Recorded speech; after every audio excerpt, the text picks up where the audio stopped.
Hello, friends on Facebook. How's it going? My name's Mary. I'm Blake. And this is going to be our first episode of The North Remembers, where we discuss an episode of the final season. We are so excited. So if you're joining us now on the replay, you know that because the live button isn't up above. You can leave a little hashtag replay. That lets us know that you've been able to tune in and watch this. If you're a huge Game of Thrones fans and you have friends who also enjoy Game of Thrones, have them come in and join the discussion. Whether you share it live or share it post the fact, just hit that share button to share on your personal wall. We would be especially thankful for that just because it helps build awareness about the podcast. And then also, if you want to check out the podcast, you can find us in your favorite podcast app, whether it's iTunes, Apple Podcasts, Stitcher, like Google Play, everything. We're anything there. You could think of. Yeah, just search The North Remembers. And I think we're ready to jump into the show. All right, let's guess we're gonna have a couple of moments of silence here, and then we're gonna do the we're gonna do everything, and we're gonna be having the podcast. Perfect. Okay, sorry, my mic here is like. You guys get to see the behind funky. the scenes stuff because we're not edit. We're gonna edit this, of course. I'm gonna have to like hunch over, I think, a little bit. Okay.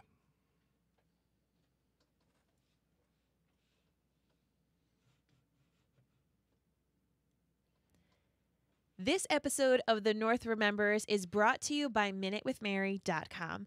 If you're looking for some new makeup or skincare for the spring, Minute with Mary has got you covered. You can actually just search the hashtag #MinuteWithMary on social media. I'd love to connect with you. My father was the most honorable man I ever met. You said he lied to me all my life. Your father, Ned Stark, he promised your mother he'd always protect you. And he did. Robert would have murdered you if he knew. You're the true king. Aegon Targaryen, 6th of his name, protector of the realm, all of it.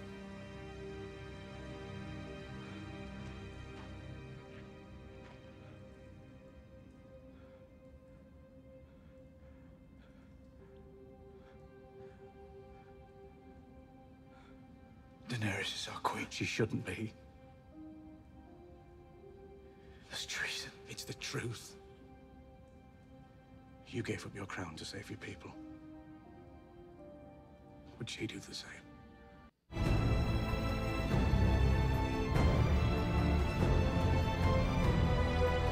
From Providence, Rhode Island, welcome to The North Remembers. It's a podcast dedicated to the show Game of Thrones on HBO, so sit back and relax because winter's here.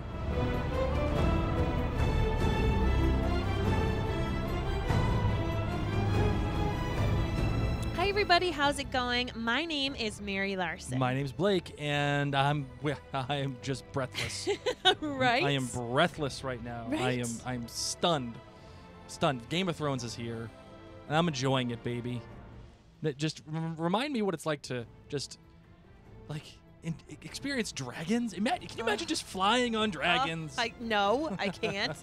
Oh, my goodness. But, you know, one of the things that has been so incredibly fun, not only having the premiere last night, was the actual build-up, was seeing the progression of Game of Thrones from the very beginning, 2011, when just us wee nerds were watching it, those of us who either read the books or were dragged into it from friends of ours who had read the books and loved the series, and then to see its progression, how it's grown, and it's really become such a huge thing with pop culture. I mean, both Blake and I are wearing shirts from Target, of all places, that are representing Game of Thrones. There was Oreos with Game of Thrones stuff. I mean, everybody and anybody is either watching the show, and if they're not, they're still talking about it online. There are people who don't have any connection to Game of Thrones, and yet they're still saying, should I watch Game of Thrones? Am I the only person watching Game of Thrones? I was like, they're even helping this trend, and they don't even realize it. It's like been from my travels throughout, the area, like there are people that are super into it. Then there are like the posers who are like, yeah, I'm watching Game of Thrones. We're having a Game of Thrones party. Hey, Game of Thrones parties are legit. Oh, I know. But like these are the people that are just there for the social thing. And then there are people that don't watch it at all and they take pride in it. Yes. They're like, I want nothing to do. The contrarians. Yeah, they're doing it just for the sake of doing it, just to be that guy. Yeah. and I can't stand that. I understand. I can't stand I that. appreciate. Well, of course, you're here, which most likely means that you're a Game of Thrones fan. If not, maybe you're watching us live on Facebook. And I'm saying this because we are hoping, unless winter comes to Rhode Island late, which sometimes it does. It sometimes snows end of April or May. Actually, Who knows it what? has. Yeah, I it think does. It snowed into May a couple of years. Yeah, so as long as spring actually stays here and our babysitter keeps showing up, we will be coming live on Facebook through the Mary and Blake Facebook page while we do our episodes live. And we also want to make sure that, of course, you subscribe to the podcast. So once again, you can find us in your favorite podcast app. You can also find Blake and I on social media. All you need to do is search Mary and Blake. You can also head to maryandblake.com to find out all about our other podcasts and blogs. All right, Marvin, you ready to get? I'm kind of nervous. Oh, okay. Like I said, I said this in the premiere episode. I'm still nervous. Awesome. You ready to get into this episode? Yes. Let's do it.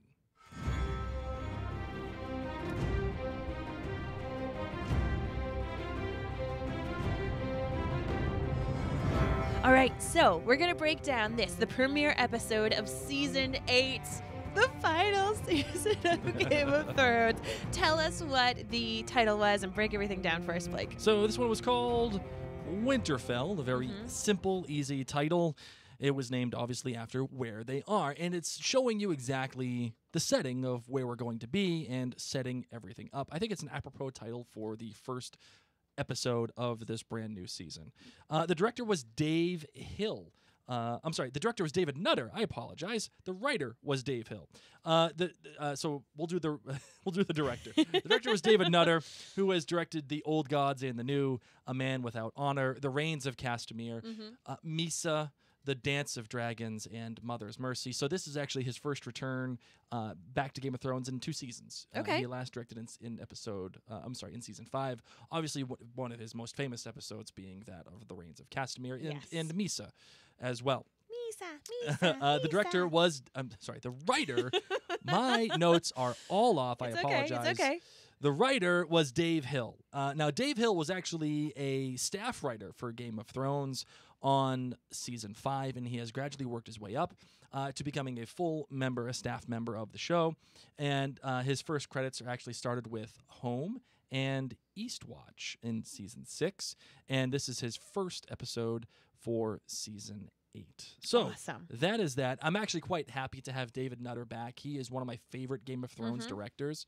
And I think he's just the man. He knows Game of Thrones. He knows the characters. He knows the story. He has the look down. He knows exactly what he's doing. Awesome. So what do you got for your dragon rating? All right, so we're going to be rating each episode on a scale of 1 to 5 dragons, 1 being the worst, Burr, and 5 being... You're the worst, Burr. I feel like I can no longer say the worst without saying Burr. I know. For all of us Hamilton fans out there.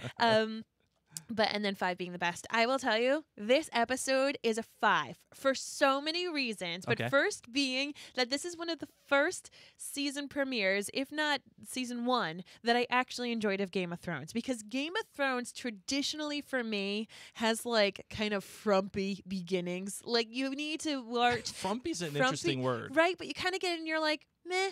Like, it was okay. Like, the season premieres for me, usually, because there's so many moving pieces, because they honestly have to remind you, after the long drought of not having Game of Thrones, they often have to say, okay, this is where everybody is. These are the conflicts. This is how much Bran has aged. We know he doesn't look like himself anymore. Here's what's going on with them. And so it traditionally has taken about 2 or 3 episodes to really get the wheels moving for the plot of Game of Thrones, for me to be really excited. And in this episode, thankfully, because almost everyone is in Winterfell, they were able to get the wheels moving very, very quickly. And of course, it's just the season premiere of the final season. So I had to give it a 5. Right. So for me, I'm at a 4.7 dragons. Listen, emotionally, I'm at a 5. Emotionally, I am all in. I'm buying in. Put me in my Game of Thrones footy pajamas, okay? All right, because I'm all in. But the technical side of me, the TV side of me is saying, yeah, this was good. It was very good. It was a good start. But we got some stuff here that, that we could address. I mean, I think the premiere is good, but I think kind of opposite what you said, it kind of suffers from the premiere disease for me. Yes. And it sets every character up. It reintroduces us to the world, and it gives us a ton of exposition to catch up on. Like, saying as Mary drops everything in our studio and breaks everything. Thank Swish you. and flick. It's good podcast radio right there. It like, oh, this is Needle, hi, and like, oh, do you remember this and X, Y, and Z, and like Even Bran in the beginning. We don't have time for this. I know, the Night right? King now has your dragon, and they're approaching. It's Yeah. like, just in case you are tuning in for Game of Thrones for the very first time, they give those little bits of exposition. right. With Bran being the most awkward one, we don't have time for this. And like the other thing too is like, Tyrion and Sansa saying, oh, the last time we talked, we were at Joffrey's wedding, and I feel like that's something you probably would say in that moment. Yes. So, but it's a little exposition heavy for me. Oh, I but, dug it, yeah. But I think, though, thematically the episode is strong. I think the symmetry to season 1, episode 1, is so palpable, good. So which good. I think is by design, absolutely Yes. by design. And I love, like, you get this from This Is Us a lot. Mm-hmm. By the way, go to maryandblake.com and check out our show, This Is Us Too. Shameless plug. You get that from This Is Us a lot, where it starts to reference its own. It starts to reference its own iconography. What? Like its own visual storytelling and its own mythology. Okay. And its own story. Like it It references just mirrored. itself. Yes. And I it's like that. inside jokes. It's little things that it did. All right. I Right. get what Like you're saying. Arrested Development was the king of referencing Yes. itself. Yes. Right. And for the sake of referencing itself. And that's what I feel like this episode did, and I really like that. Okay, so what do you got for your GBG? Okay, my good, my bad, and my great for this episode. Because it was a five dragon episode, it actually means that it's a good, great, best for the episode. I'm stealing your thunder from that. Well, no, Yeah. it's a 5+. Only 5 pluses get good. Well, whatever. I'm still allowed to do it.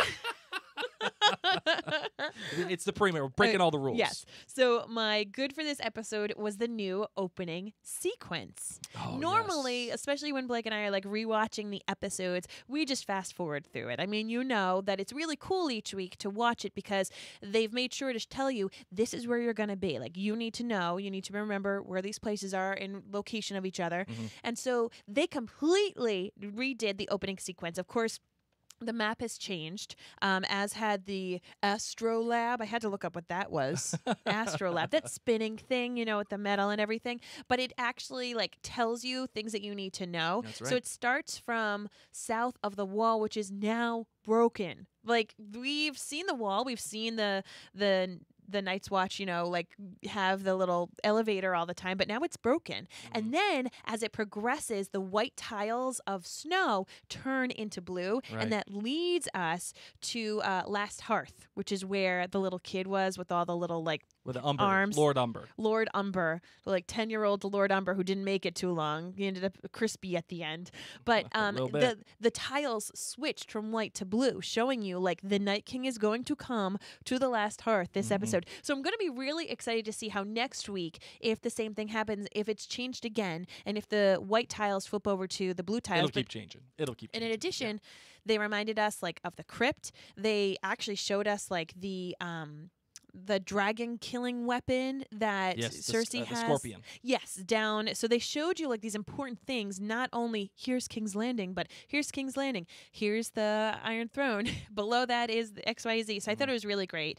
My great for this episode was the Jon Snow and Arya reunion. That actually was our runner up for the opening that we were going to use for this because it was just such an amazing moment on our screen. The needle reference, like you said. Yep. And I don't know. The only thing that weirded me out was, why was he making such a big deal? Oh, my Valyrian steel sword. Are you jealous or whatever? She has Valyrian steel right on her. Why Right. didn't she bring it up and say, oh, I've got some Valyrian steel too. It's more my size. Anyway, my best for this episode, though, as corny as it is, was Jon Snow flying a dragon. You sat there and you're I knew this was going to happen. We all knew it was going to happen. And it's just TV glory. It's got Disney hype to it, a whole new world, shining, simmering, splendid. But I ate it up. I really ate it up. I loved those views of the dragon soaring. I actually showed it to our 6-year-old little lad who's enamored by dragons. And I said, buddy, do you want to see what dragons do in the snow? And I showed him that sequence Yeah. because it was so beautifully done. They really did a beautiful job. It wasn't choppy. You know, you could tell they obviously spent so much time, money, and effort on it. So that's why it's my best. What was your GBG? My good was Jon and Arya's reunion. Yes, because we finally get to see the layers of Arya melt away in this single moment, the toughness that she's created, that persona that she's created, and she kind of returns back to this little girl who's seeing the brother she idolized. So good. You know, the brother that she always treated like a brother, and the brother who always treated her like a sister. You know, and that smile of hers and how they run up and embrace and hold. But also because while that happens, we have a moment at the same time of grown-up Arya, not just a little kid Arya who's happy, but grown-up Arya saying, "This is our family. Stick to our family. Don't forget our family."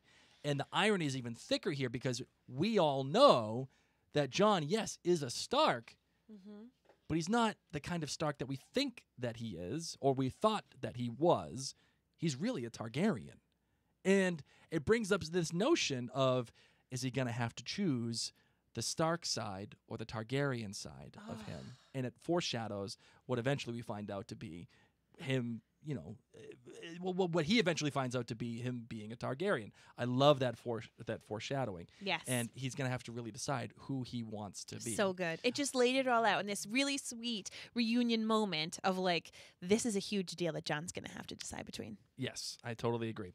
The bad for me, is it me or am I just not in love with the chemistry between Dany and Jon? What? Between Kit Harington It and Emilia might Clarke? be just you. I mean, I'll be interested to hear what our listeners have to say. So you're saying you do not believe these two actors are in love? No. I mean, no, they're don't. not because he's obviously married. Right, but whatever. I mean, that aside, who cares? Yeah. Like, I really got that, and probably because it's true to life, I got that chemistry with Jon Snow and Ygritte. Right? Yes. Like, it was palpable. It was so good. Because they were probably really banging, right? But I even got that chemistry. Astute point, Blake. Astute point. I really got that chemistry between Daenerys and Dario Naharis in the later seasons. Well, Like, maybe they. maybe they were. Kicking I don't know. boots. They could be, but I feel like I'm not in love with it, and I'm wanting more. And maybe it's just because we've had this time crunch where they just have to put us in a position to understand that they are in love, and we just have to catch up to that. I mean, they are making a point that, like, in those little extra moments, we see them, you know, when Varys and Tyrion are up and they're looking at them, and you just see Jon and Dany giggling together. They're really making a point to show you that it's puppy love time. Yes, but I feel like for me, it's more like someone who they're equals. Yeah. And they appreciate each other Mm-hmm. as opposed to being in love. But we got some PDA, you know, as they were walking through Winterfell, and obviously we had the dragon ride and the whole thing, and it was great. And Yes. I think it's a building block. But I think we're suffering from the fact that the show has just moved so quickly.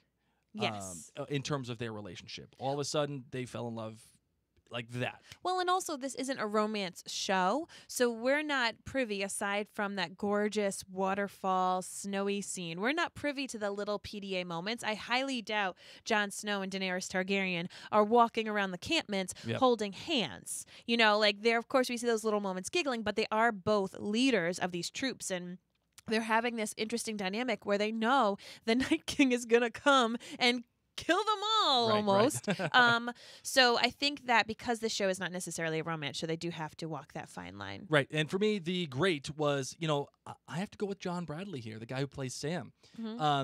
Listen, I've never been a huge Sam guy. I've never really been into the character. I mean, I think he's cute and he's funny, and he and Gilly are great. Wait, you're not a huge Sam fan? I'm not a huge Sam guy. I He's feel like one of my favorite I feel characters. and you know what? It's probably apropos this again because I was never a big Samwise Gamgee guy. Stop. No. Anyone named Samwise. I had a dream. I had a dream today, Blake, Of that we course had you a did. baby boy. I was at the Children's Museum and I saw a little baby boy, and I thought I would want to name a baby boy Samwise because every Samwise that I've come across, I've loved. Baby Sam.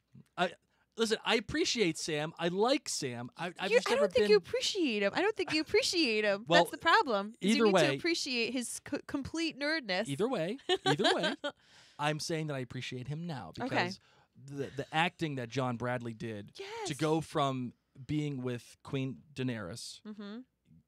having that emotional range of being like, "Oh my God, you're the queen! Hi, oh my God!" And that all of a sudden finding out that his father was murdered, his brother was murdered by this woman, and being disappointed, and then having that to go talk to Bran to be like, "Bro, what is going on here?" My opinion of you are Lannister hold on, for not loving Sam. I need to take a I'm moment. House Lannister. I told you. I know. And they then- wouldn't appreciate Sam. And then to go from that to tell John about his his true parentage, that not only is it a great character arc, it's a great emotional arc, Mm-hmm. it's a great acting arc, and it's also great motivation because he's going to tell Yep. John, this woman murdered my father and my brother. Yep. I know he didn't get along with his dad too much, but he didn't have any problems with his brother. And now he's forcing John to choose. Would she do this for you? You are actually the king. You, not her. And you're in the North where people are not really excited to bend their knee. I mean, we don't even know Sansa's take. So Right. he's telling him this. This is what happened to my family. Mhm. You've got this whole big family. Everybody here in Winterfell, nobody seems pretty pumped to take Daenerys on as their queen. Is she going to burn them all up with her dragons too? Oh, goodness gracious. All right, so what? There's a lot going There's on so here. much to unpack. There's a in lot this. to unpack. You forget. We've been watching This Is Us Yeah. recently. By the way, go to maryblake.com. Check out our show. This Is Us too. Just said that twice. I know. This Is Us has some stuff, and Outlander has some stuff. But this kind of reminds me, like I was talking to you earlier today when we podcasted about The Leftovers. Mhm. Like I went down rabbit holes today, Yes. just internally, trying to come up with notes and remember and talk about this stuff.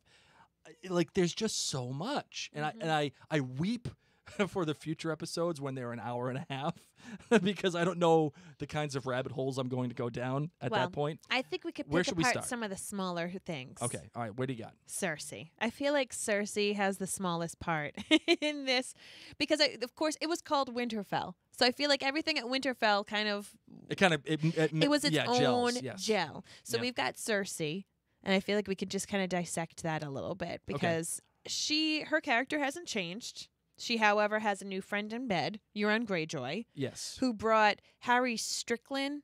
Is that his name? Yeah, Harry Strickland, and they kept the name. I can't with that name. That is a terrible name for a Game of Thrones character. So terrible. Hi, I'm Harry Strickland. I'm here to help you with your taxes. It's tax day. It's April 15th. Got my calculator. The T1. What is that? T51? Remember those like special calculators? Harry Strickland in that suit has from Texas Instruments. Texas Instruments TI-51. Oh my goodness! I get Get to my store my pocket notes protector. inside. Harry Strickland, worst name ever. I mean, is there any other worst name in Game of Thrones? If so, let us know in a comment below. But I think Harry Strickland wins for the worst name ever. Game of Thrones. And so far, like the guy himself is just generically good looking, in my opinion. I don't like him, but Really? okay. We have different type, don't we? I know I said he's generically good looking. That's not a good thing. Okay. That's not a good thing. He's like a wannabe Jamie Lannister. Yeah, like, he's a poor man's like Jamie he Lannister. was probably Jamie Lannister's stunt double in like the dragon scene. They were like, "Hey, Billy, get in frame." Harry, not Yeah, Billy. No, but Harry. the guy's real name's probably Billy. But like, you're gonna play Harry. Yeah, Strickland. Come here. Comb your hair back. So we've got the Golden Company with Euron Greyjoy's ships, no elephants. Cersei was very upset. Yeah. Why was this such a big deal about elephants? I had no idea that they had elephants, but she was very upset by Yeah, these well, elephants. would you want elephants in your battles? I mean, they're pretty bad. Elephants don't behave, guys. I have a friend that works at the zoo. They don't always listen. I would be afraid I'd get stepped on. Here we go. Let me ask you this. Here's a legitimate question. Okay. Do you feel kind of bad for Cersei? Never. Will I ever feel bad for Cersei unless she loses a child? And she's already lost them all. Yes, but No. seeing her take the drink and cry the way that she did, like when she says, "You want a queen, you have to earn her," and that was Yes. full Cersei Lannister. Yes. Earn her, like great line. And then she gets up and she walks away, and something just clicks with her where she's like, I've got nothing left. And if I don't please this guy, Yep. he's going to be gone. He's going to leave. And all I got is a golden company with no friggin' elephants. Yes. And to see how far she's fallen, granted, she's done everything to Terrible herself. things. She's done everything to Yes. herself. Totally. I agree. But I just feel like the fall of this character is already beginning. And he was a good lay. Like, I don't feel bad for Cersei at all. She didn't say meh. She kind of like alluded to, it was pretty good time. Yes. So I don't feel bad for Cersei. Like, honestly, unless this child that she says she's pregnant with, something terrible happens to this child, then I'll feel bad. But aside from her losing this child, I don't feel bad for Cersei. She's on my no list. And it takes a while for people to get on my no list, and she is on that list. Okay, now that we're here, what do you got for Bronn? How do you feel about Bronn? Do you believe that she actually did it? Do you think it was the Maester What do you mean? that gave Bronn all this money? Oh, no, I fully believe. You think it was Cersei? Oh, I absolutely think So, that's of course, Cersei. they go up to him and they're like, here's this crossbow, here's all this money. The same up crossbow front. that killed Tywin, Tywin. and the same crossbow that Joffrey used to kill Roz. Let me tell you, poor planning. That crossbow is not easily hidden or easy to transport. Like, it's not going to fit in your storage compartment on the plane to Winterfell. So you're going to have to strap it on your horse, and it's just going to keep hitting your horse's bum. That's a heavy thing. I would have just said, like, you bring in your sword, just kill him. Well, it brings up a great question about Bronn. Like, what does he choose? Does he choose to be the sellsword that he really is? No, he's already got the money. I know, but, he had a great line where he's like, "Oh yeah, your queen rectified this for me before, and I had a castle and a wife, and she got rid of both." Does he choose his allegiance with Tyrion and Jaime, by the way, who he became quite good friends with, or does he choose Cersei? And now, like, where do you think he goes with that? I think that Bronn is going to head up there and have this debate, do I kill them, do I not? And then he's going to see the White Walkers, and he's going to say, none of this matters. I mean, he's been in here for the money from day one. From day one, Bronn has been here for the money. I mean, even when he leaves Tyrion's side, he says, like, hey, I'm here for money, buddy. That's what I'm here for. I think once he sees the White Walkers and understands that, because he hasn't really been a part of this war, he's going to stick with his Lannister boys. I feel like that's part of... I think he's going to get to it, and I think he's going to go thinking, I'm going to do it. Hopefully he buys some horses and carriages so less people get taken by the Night King. But I just wonder if he has he doesn't necessarily have to redeem himself. Like, I don't think redemption is necessary. I do. Really? I mean, I know that you love him. I do. Second favorite character. I don't love him. Like, I wouldn't sleep if he was in the same house as me. I just wouldn't. I'd be like, I'm going to go stay down the block somewhere. I'm not going to tell you. I don't trust him, but I do think that he's so selfish that once he sees the Night King or the White Walkers, that he's going to take his own life into his own hands and say, you know what? I'm going to stick with these people who have dragons, and they're my friends. Like, I know they'll save my butt, too. I think he's a very selfish character. He does, of course, have this bromance with these two guys, but I think that the selfish, I want to stay alive part is going to win. I think you're probably right on that. All right, so we're back in Winterfell, because I think we've covered everything in King's Landing for the most part. I agree. I mean, and having said that, one of the things that I really like about this episode is, and I struggle with this because it does have premier disease, where it has to get everybody in its thing, and it has to show you everybody. But I feel like the show, even though it showed you everybody and had all these, it was quick to get to all these different characters. I feel like it took its time It allowed breath. Mm-hmm. It allowed the emotions to stay within themselves. I mean, because think if we didn't do that, right? Think if we didn't have everybody and we didn't allow them to breathe and we wouldn't. You'd have like whiplash from Right. seeing it all so because quickly. because we have to care about what's going to happen in the future. We have to care about it. Mm-hmm. And like I know we're all excited about the premiere, and I think it's important to do what the episode did, which is highlight the relationships that make this show work so well. We've talked about this on This Is Us and Outlander cast. You know, character, sure, put character first. But what is character, right? It's the relationships that people share with one another. That's what drives people to care about people. And yes, I want the action, and it's so easy to get caught up in the whole action part of the dead versus the living and the whole thing. But we have to be reminded, I think, about the character's humanity. So, establishing things like Jon and Arya, and Arya and Gendry, Arya and the Hound, even Sansa and Tyrion. He looks like he lost weight, by the way. Did his face look different? It looked a little different. He looked a little more. I don't know. I'm not sure what it was. I think he's on the he just keto looked clean. diet. No, he's eating so much chicken. He's just on the keto diet. Yeah. I'm gonna eat every effing chicken in this place. And he did. If I That's hear all he's eating. one more word come pouring out of that mouth, I think I'll have 2 chickens. Even the relationships with Tyrion and Varys, Sam and Ser Jorah, the connections even between Sam, Jon, and Dany. Even at the very end, you have Jaime and Bran, that relationship. I mean, think of all of the things that have happened to both of those characters, and it all started because Jaime pushed Bran out the window, right? And all of this is happening while a chat happens between Varys, Tyrion, and Ser Davos about how they say nothing lasts. It's just breathtaking. It's breathtaking because while we have all this serious stuff, we even have the balance of all the smiles and the laughter in this episode between all of the characters. And everything is going to get really, really crappy very soon, and it's good to know where we're starting from. It's good to know to have that point of view. Right? Does that make sense? Oh, yeah. And so much of what you were talking about before about how this episode really mirrored the premiere episode of season 1. I mean, even down to the music, when they had that big parade of everyone coming through, it was the same music when King Robert arrived in Winterfell in season 1. Yes. Like that careful are they with showing you, like, we're back where we began. We're going to have all the characters there. And so I think that it's important for us, just like you said, to have these ideas in the mind about what was established in the very beginning of season 1 and what we can and look forward to for the rest of this season.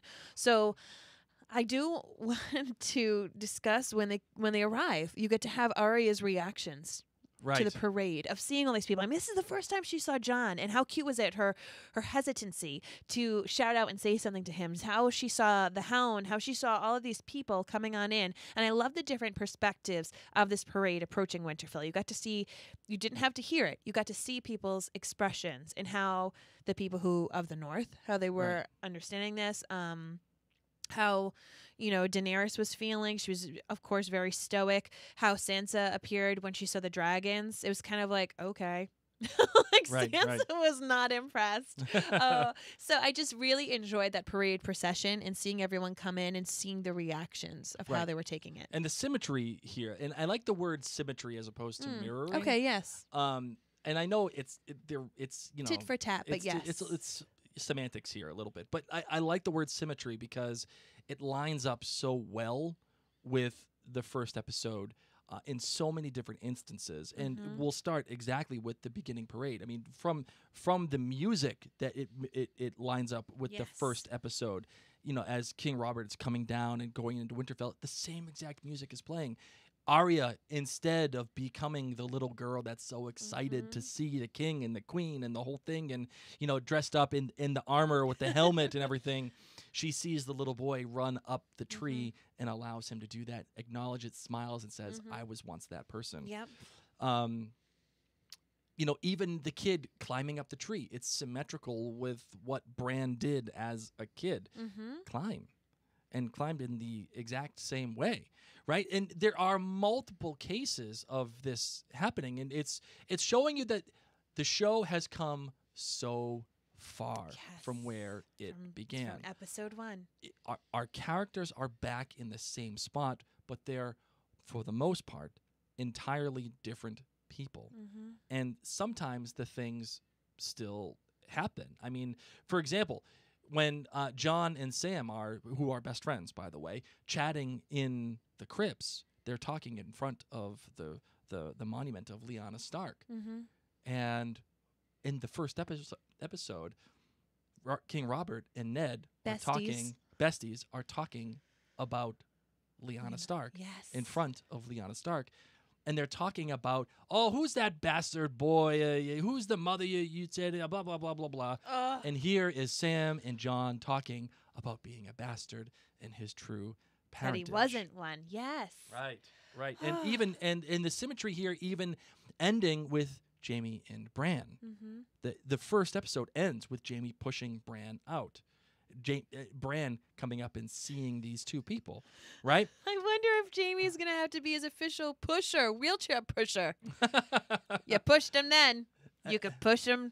You could push him south as we run away from the Night King. Because Hodor's gone. Who's pushing Bran? That's probably why he was out in the courtyard for 3 days. No one forgot to push him back. He's like, hey, Billy, come here. Billy. Yeah. Oh, goodness. No, and like, by the way, Bran, creepy as hell. Seriously. Creepy AF. Well, first of all, it's not Bran anymore. Well, it's yeah, the you know what I three-eyed mean. Raven. You know what I mean. I love when John's like, look at you, you're a man. Almost. Yeah. And then John's face was all of our faces. Because all of us at home, as we're like midway through a bite of our Game of Thrones Oreo, went, ugh. Bran, stop being so weird. Bran's another one. I wouldn't want to be in the same house as him. He can stay with Bran. If your name begins with B, you can stay somewhere else. Like everybody's faces, like you remember in the Real Housewives of New York when the girl was calling the other girl a vampire, and she has that face of the. Everyone at Facebook Live got the pleasure of seeing that. However, Sansa, I loved when so John looks at Sansa after Bran does that, kind of like, what is going on? And Sansa just gives him this look like, you know nothing, Jon Snow. I know. You know nothing about a lot of freaking things. Seriously. So if you're Jaime, right? I know we have to get to this in the next episode, but how do you even approach Bran? Like, how do you even talk about? Do you go up to him and be like, so about that thing? Listen, I've had to say I'm sorry about a lot of things in my life, but nothing as bad as that. Yeah. I don't have any advice for Jaime Lannister. And Jaime Lannister's also said sorry a lot of times, but nothing as bad as that. No. Like I This is purposely a new pushed one. you out a window and paralyzed you for life. And I haven't come back. So sorry about that. Bran. Well, yeah. So what do you feel about Bran about this whole thing? Because I still feel like the show has a Bran problem. Well, exactly, because if he can see the past, the future, he knows everything. It makes you wonder, why didn't Bran, who is, Jon's brother, cousin, whatever, he's something to him, why didn't he tell Jon? Why did he insist that Sam tell Jon? Why is Bran's like a chess player. He's like moving all these little things. He knows what's happening. Why doesn't he say, little Umber boy, you probably don't want to go home right now. Why don't you just stay here? Or you could just stay here, honey. But you know what I mean? It's just something I still agree. We have this Bran problem. What can Bran know? What is he able to warn people about? Right. And why isn't he speaking up all the bloody time? Right. And I think the writing for Bran is complicated because how do you inject him into the story without without being the Deus ex machina, right? Like with the thing that always just shows up and fixes everything, right? I will tell you, if Bran gives you a nasty look like he gave to Tyrion or to Daenerys, you better watch out. You're probably going to die. Like, I thought Daenerys was going to be okay until she went and saw Bran, and he gave her this look that was kind of like, It was like Sansa's look, but Bran version. Right. It was like, you know nothing, girlfriend. You're not going to be here much longer. Or it was, I know what happened to your other dragon. Way to go, idiot. Now the wall's down. And it's your fault. such an idiot. Like, he didn't give her a nice look. No. And he didn't give Remember when Tyrion got to see Sansa and he's feeling really awkward about that too? Like, oh, remember how you left me? That wasn't cool. And then he looks down and Bran's staring at him from the same spot. He's just waiting for Billy to come pick him up. Bran was probably trying to use his Professor X abilities. Will someone move me? It's like a wife when she's asking you to wash the dishes. I don't want to ask you to do the dishes. I want you to want to do the dishes. So that's Bran's problem is I don't want to ask people to move me out of the courtyard. I want them to want to push me out of the courtyard. So maybe if I stare at them awkwardly enough, someone will push me. If I just stare awkwardly. Poor Bran. Poor Bran. Oh my God! I feel like we're gonna have a lot of fun at Bran's expense this season. I'm not gonna lie. I feel like it's already started. Okay. And I don't even know where to go. The arrival. One thing. What? You're laughing. What do you got? Oh my Nothing. God. Okay. No, well, I'll wait until we get to Jon. The arrival of Dany is an important one, and I feel like what they're doing with Sansa and Dany, it worries me a little bit. Oh, I love it. It worries me a little bit because, as Bran said, dude, we ain't got time for this. Exactly. Because if Jon Snow had brought a guy home with dragons, they'd be all over it. The thing is, because you know what's been interesting is I've read a couple blog posts, I've seen a couple things about people's take on Sansa, and they're all like, ooh, Sansa, she's so mean to Daenerys. No, Sansa knows what's going on. Sansa sees this pretty little thing, and she knows that Jon was at the Night Watch while he hit puberty, and now he's a fully grown man. Sansa knows what's going on. She even says it in the episode when she asks him, did you take the knee because you think she's a great queen or did you take the knee because you love her? Sure. So I think Sansa's being smart. She doesn't know Daenerys from any other queen that she's had to deal with. She's known plenty of them. And yet here comes Jon Snow being like, we got to believe this girl. Sansa knows what men do for lust, what men do for women, for... She more than a lot of people, probably. Exactly. Right. So... that's why if Jon had brought home a guy, she probably would have been like, okay, cool. This is great. But instead, she does need to stand her ground. Meaning a guy as a friend or a guy as a lover? No, a guy as a friend. Oh, okay. A guy as, not saying that if Jon were gay. I'm saying if Jon brought home someone he wasn't having sex with, I think Sansa would have felt like, okay, this person's been vetted. But rightly so. She knows what's going on. She's able to see it right away, as does everybody. Bran probably told her at dinner, oh, by the way, the girl that Jon's bringing home, I see them every night. They're having sex all the time in all the caves.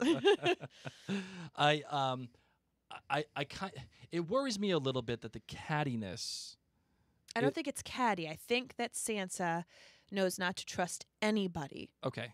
And I don't think she should trust Daenerys. In this episode, I believe that what Sansa has chosen and how she's chosen to act is proper because she knows that her cousin, has taken this person not just because he thinks he's great, but also because she's his lover. Sure.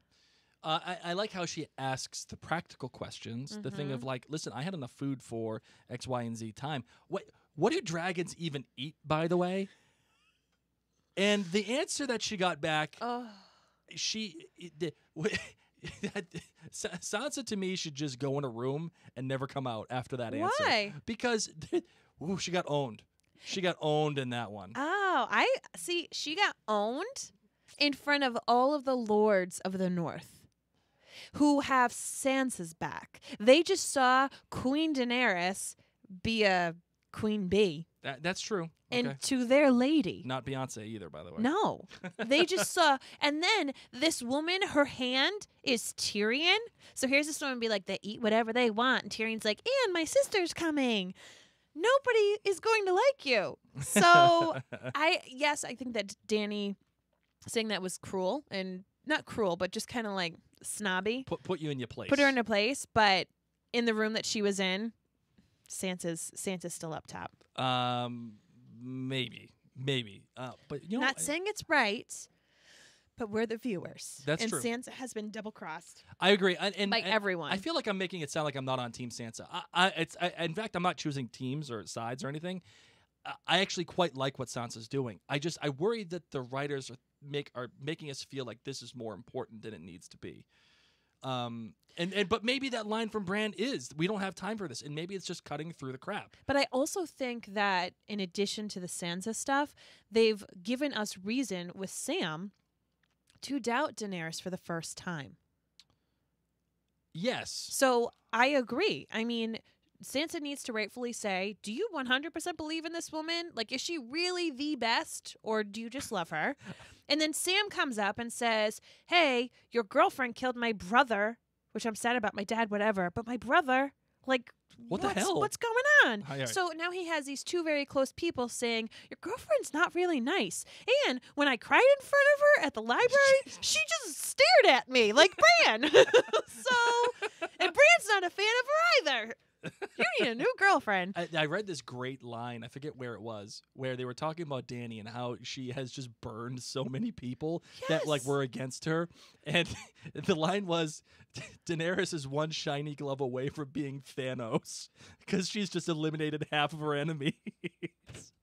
Oh man, that was great. I laughed hysterically for a good minute and a half when I read that. So Jon and Dany on their special little date. How'd you feel about that? So I first of all, the CGI of them riding was a little rough for me. Oh, I thought they did a very good job. I thought it was as good as it could be. The CGI was a little rough, and I feel like the whole thing of the dragon riding, if this is going to sound really bad. You know what? I'm just going to preemptively play this. No! If I hadn't seen How to Train Your Dragon... The Hidden World, 1, 2, or 3, or the entire Netflix series, or the Amazon series. Yeah, Riders to the Edge. What is it? Riders of Berk and Defenders of Berk. Yes, those words just came out of my mouth. If I hadn't seen How to Train Your Dragon, Yep. It reminds me of Lewis Black. If it weren't for that horse, I wouldn't have spent that semester in college. If I hadn't seen How to Train Your Dragon, I would have been very impressed. Oh, really? But I've seen How to Train Your Dragon, and I feel like they did that so much better than what I saw on Game of Thrones. They did.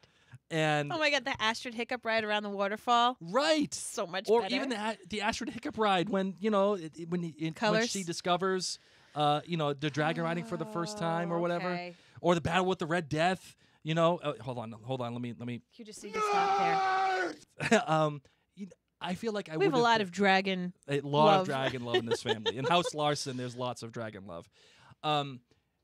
And I feel like if I hadn't seen that, I would have been much more impressed. And the other thing that kept playing in my brain was when Johns was saying, I don't know how to ride a dragon. It's just the way that he said it. All I could think of was Eret, son of Eret. because Kit Harington plays the voice of Eret, son of Eret. In How to Train Your Dragon. So that's all I could think of. However, I do understand and appreciate why they did it, and I appreciate why that is a building moment for both of those characters. Yes. Specifically because the dragon lets Jon ride him. And Dany lets someone ride a dragon. She's never offered before. Right. I thought she would have letting her bestie ride it.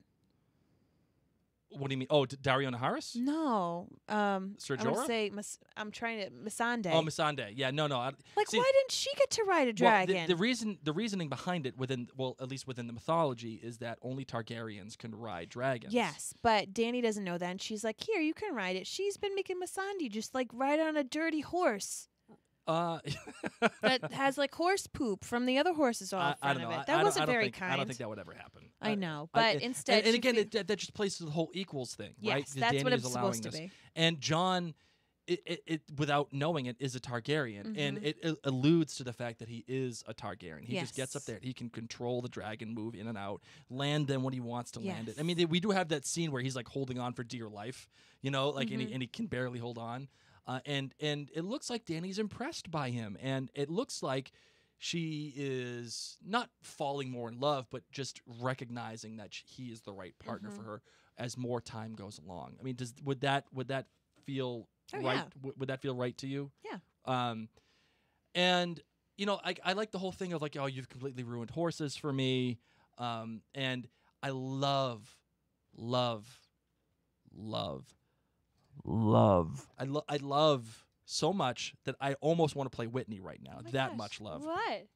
The symmetry, there's that word again, Yes. between Dany and Jon that we had with the same symmetry with Ygritte and Jon. And they say, I want to go in the cave forever. Yes. And we could be there for 1,000 years. And it has this moment that Jon has where you almost want him to choose Dany. You almost want him to say, yes, I've learned this my guy lesson. deserves love. Yes. I've learned my lesson. I should have done it before, and I didn't because I had this feeling of duty. And here he is making the same choice. Now, whether or not she was going to do it, of course, Where's I doubt Ollie? We don't want Ollie to shoot her either. it. Keep all. I think he was executed. I think he was killed. Yeah, I think he was killed. Yes. Sorry, Ollie. But I love the symmetry there of having that choice that Jon must make and that feeling of bringing it back. You're already laughing. What do you got?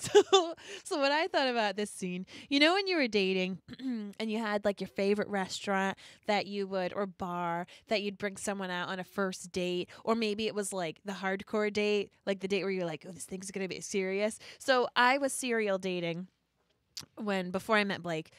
And I had a bar that I would meet people at frequently if I ever chose. And it was funny because the bartenders know. Like, they know that, all right, you're dating again. Like, here's the new person, And so I just kind of feel like John's place is the waterfalls. So he's probably like, oh, man. Oh, yeah, there's a waterfall here. That's how I do. That's a cool place. yeah. Do you know that they filmed all of that in Iceland? I would believe that. And obviously it's gorgeous, the whole thing. And they were filming it. They were like, yeah, this is really pretty, but we should add a waterfall. So they added, because they saw a little stream, and they were like, we should add a waterfall. And so they did all green screen CGI, that whole waterfall. Yes. All that was gorgeous. just computer animation. Well, they did a great job. Can you imagine that? The Greyjoys. We missed them. Yes. Whatevs. Yay, Yara's free. That was quick. Theon's back to Winterfell. We'll see how that goes. Yeah, do you think we're going to see Yara again? Or is she... Oh, yeah. Because once again, who run the world? Girls. Yeah, all the girls that are still alive are going to run this world. The other thing, too, I wanted to point out here as well is Tyrion and Sansa. That relationship between the two, technically, I think they're still married. They never got divorced. No. And, I know they never consummated the marriage. Oh, okay. So they didn't really get married. But technically, they said the words. They said the oaths. And, I don't know. I don't know if that's going to come into play. I don't think so. I don't think so either. But I mean, she's been married since then. But it's great seeing the two of them acknowledge where they were and how far they have come. Yeah. And I love the acknowledgement that Tyrion has for Sansa saying, others have doubted you before, and they're all dead now. You know what I was ready for, though, was for him to say, how did you guys finally kill Littlefinger? There was no acknowledgement whatsoever from Varys, from Tyrion, from these people who've known Littlefinger, known how crazy he was, how good he was at the Game of Thrones. Yep. And nobody's like, hey, Arya, high five. Good job, Sansa. Good job, brah. Yeah.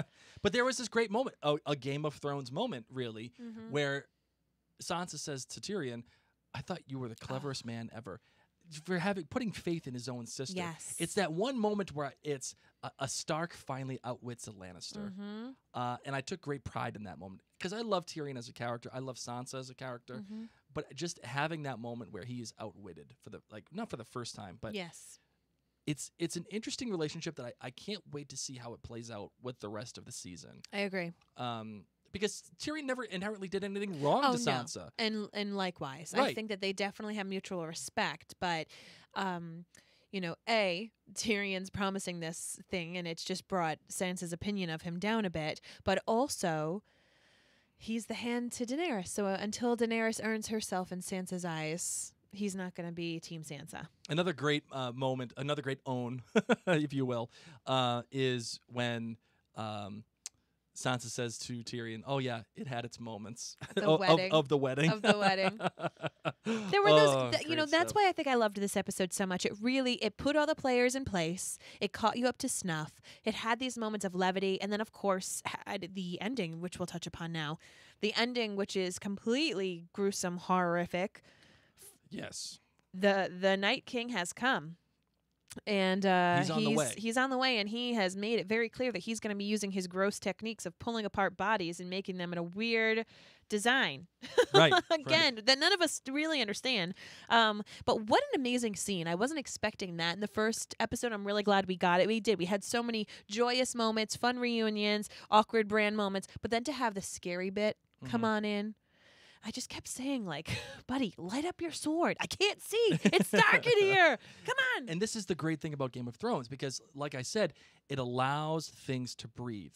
There's no reason that scene should have been that long of all of them walking in the hallways, having it be dark. I loved it. I loved it, too. I absolutely loved it, and that's why it succeeds so much because you feel that palpable tension. And it's released in that great moment. He's like, he's got blue eyes. Like, my eyes have always been blue, right? Like, release of a great tension with some great humor, only for it to be backed up by this horrific, literally horror film-esque scene of Lord Umber being pinned to a wall with that design, which, by the way, has been shown throughout the show, by the way. It was the first season, the first episode, right? Well, the first episode, the markings were a little bit different. Okay. But when it showed up in a couple of different things, that spiral shape has shown up when the Night King was created. Yes. And also it shows up in the opening credits, as a matter of fact. Last Hearth is set up on a ledge, and the ledge is of same spiral. And also, I don't think it's coincidence that the spiral is reminiscent of the Targaryen sigil. And I don't think it's coincidence that the spiral is lit in flames. The whole thing. Oh, man. And it makes me wonder, is the Night King a Targaryen? No, well, coming after the Targaryens, or is it a warning, like we're coming after you? Interesting. Right? Very interesting. That's the first thing I thought of when I saw that whole thing light up was the Targaryen sigil. Now it may not be. It might just be the iconography that they're referencing from earlier in the show, but I don't think it's coincidence. Okay. All right. I can dig that. All right. So are there any other major points that you want to bring up? I know that this episode's gone on a bit, but of course that was a lot to digest. Yeah. Well, I mean, it's the premiere. Come on, breaking all the rules. Breaking it all. I got some fun trivia. Okay. Bring it on. Rob McElhenney from It's Always Sunny in Philadelphia. Yep. A comedian. He made a cameo in this. He was the guy that had the arrow shot through his eye on the Greyjoy ship. Oh, cool. Ship. Yeah. Writer Dave Hill was also the guy who falls through the door when Theon walks in with the axe in his face. Oh, that was so gross. That's the writer of the episode. Good job, buddy. And George Lucas actually showed up to set when they were filming the scene with Kit Harington and Emilia Clarke when they're saying, "Oh, your sister hates me." He was there and he was helping direct that scene. He was giving advice. That's amazing. Everyone must have geeked out. Right. And George Lucas showed up because actually Emilia Clarke was actually in the movie Solo. She played one of the leads. And Dan Weiss and David Benioff, the showrunners of Game of Thrones, are actually contracted by Lucasfilm right now to write a whole brand new series of Star Wars films. Oh my gosh. As soon as they finish Game of Thrones, they are segueing right into the Star Wars Captain universe. Planet. Our powers combine.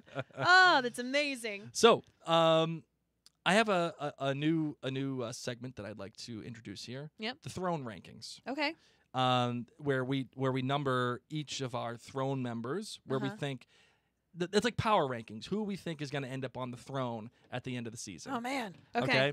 All right. So I wasn't prepared for this. You go first. It's okay. I'm going to play some music for you, so you can. We'll do this.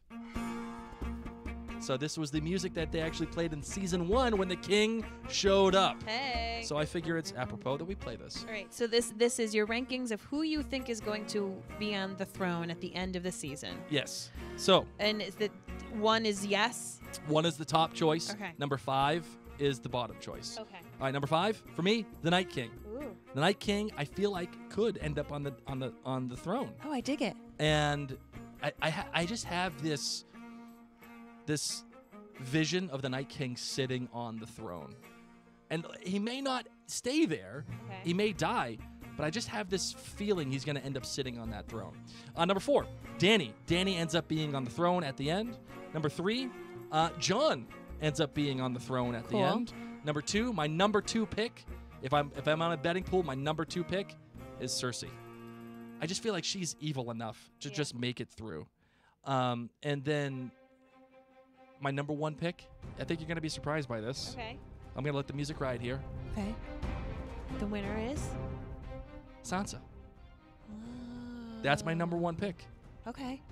I feel like Sansa has enough. She's got enough guts, she's got enough glory, and she's got enough smarts. I think they're right. She is the smartest character in the whole show right Agreed. now. I think she's got enough smarts to Nobody end up on else the was throne. thinking about food.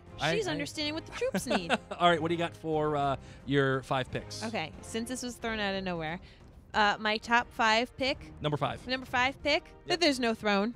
Ooh, good one. It's just gonna melt or something, or some icy blast. Number 4, Cersei. I think she'll just like claw her way on that throne and not give it to anybody. Gendry. Okay. Am I saying it right this time? Yes. Good. Number 3 is Gendry. Number 3 is Gendry. Okay, that'd be interesting. I'd be down with that. So would Arya. It would come full circle. It would Right? there was sexy time between the two, by the way. There was some moments. There was some my sexy lady. time. I Ooh, know. So I'd be down with him being king for a little bit. You know, and it would be symmetrical with the first season. With some Baratheon. With the Baratheon being on the throne. That would make sense. And then Dany, just because I feel like she's got the peeps. And Jon, just because now he has the blood right. This was thrown at me all of a sudden, so I do not know if I would back this up tomorrow. But I'll be better prepared next week. All right, so now it is time for the 3-eyed raven time. Do you have some 3-eyed raven You can go first. feelings? Do you have some? I don't know yet, so Okay. you can go first. I don't have any. All right, my first one is this. Cersei is not pregnant. She is absolutely... She touched her belly. I know. She is not pregnant Okay. and was only saying that to keep Jaime in check, All right. to keep him around. And then when he went away, she lost that leverage. The problem why she's crying is because she knows she's probably going to end up getting pregnant by She Euron. knows she's ovulating. She knows. She was horny AF, and she was She took the ovulation cycle test. She took the test, the ovulation the test. pee on the stick ovulation test. Yeah. She took that, and she realized, oh my God, I'm ovulating. You know too much about women. Women can know they're ovulating in other ways. And then the last one I have Or is like that witches. the credits are still going to change on an episode basis. They're going to show us important parts of each place that the important scenes will take place in. So, Okay. like, we saw the Red Keep. We saw the Crypts. We saw Last Hearth. I feel like they're going to still show us those places, but different parts of those places where the important scenes are going to happen. And I think each thing is going to change as the Night King comes closer. I think that's what's going to happen. I All right. dig it. What's your 3-eyed raven time? Got I anything? don't have anything. Come I'll on. be better. I just like blew everything in that I already said. I'm All not right. like Bran. Bran weirds me out. All right. He's so Will creepy. Bran land on the throne? No, I don't think he will. Will he end up in the bottom of a tree? Yeah, he's going to turn into a tree. Bran's absolutely going to turn into a Oh, tree. that was so weird. All right, you ready to close this bad boy out? Yes. Let's- Where are the children of the forest? Oh, that's a good question. Where are they? Those little rascals. Because I feel like they're going to have to play a role in defeating the Night King at some point. Well, now isn't the Night King in front of them? right, because he's halfway between Yeah. Last Hearth and Winterfell. Maybe they've dug little tunnels underneath the roots of the tree, and Yeah. they're making their way, and they're gonna pop out like gophers. How much do you want to bet? How much? Here's another. Is this my three-eyed raven-ish? Here's another 3-eyed raven time for me. Ready? Okay. How much do you want to bet? Remember the scene with the Night King and in the trailer where it has the horse and it takes the 2 steps towards Yes. Winterfell? How much do you want to bet the next episode ends on that? Okay. I don't want to bet anything because I don't really have much except seltzer water. You know what I'm talking about. Yes. I- Okay, I- that'd be interesting. I'm absolutely calling that out. That the episode 2 will end with the 2 horse steps in front of Winterfell. And then it's going to cut to black. Okay. I could be down with that. And I think that'll be a really cool segue into the Battle of Winterfell. I'm All right. down. Are you ready? To close out the show. Let's do it.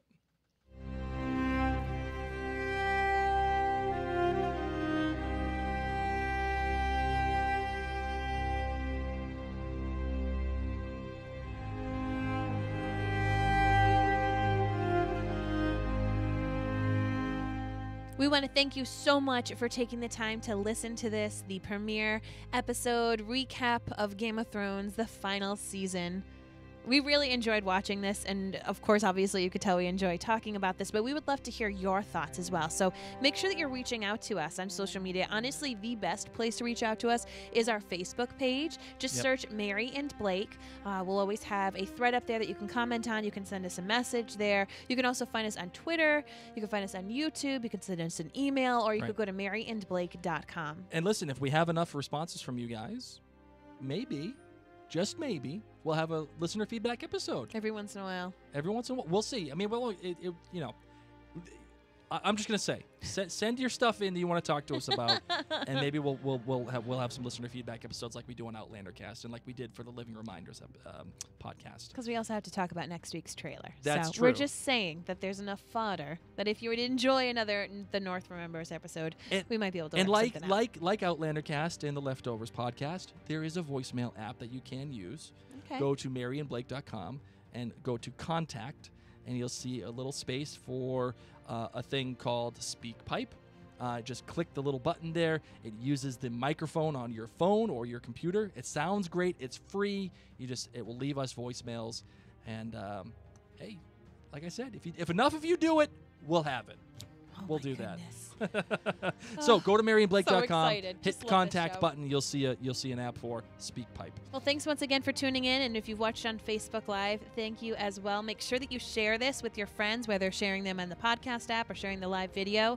We truly appreciate it. And for now, ladies and gents, I'm Mary Larson. My name's Blake. And the North remembers.